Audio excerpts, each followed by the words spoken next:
If you're a veteran with a service-connected disability, you might not realize that you can actually get more compensation by claiming secondary conditions. And in fact, that is the only reason that I actually got 100% PNT is because of secondary conditions, not everything that was linked directly from my service time. So today in this video, I'm going to be talking about secondary conditions, explaining what they are, and then also talking about the top conditions that are primary conditions that lead to secondary conditions to give you an idea of what you might actually qualify for. Okay, so let's get into it. What is a secondary service condition anyways?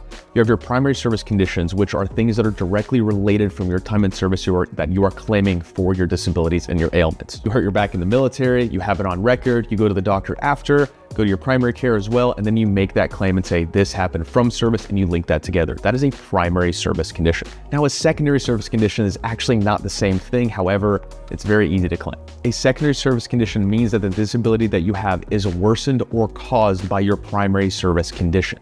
The VA does recognize that some conditions are not directly linked to service, but they are linked to a problem that continues to worsen or cause other issues throughout your body over time. For example, if you have a service-connected knee injury and your gait and your walk and your movement changes over time because you are walking slightly sideways, you have a limp, you have maybe a shortening, or maybe you have a surgery in that area, it actually might affect your back.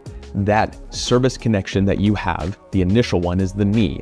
But then the back is a secondary condition that actually worsens from the knee and the way that you walk over time.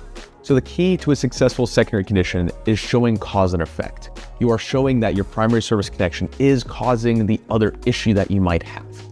And of course, you have to do this with a proper diagnosis and medical documentation. You can't just say this out loud and magically it's going to happen.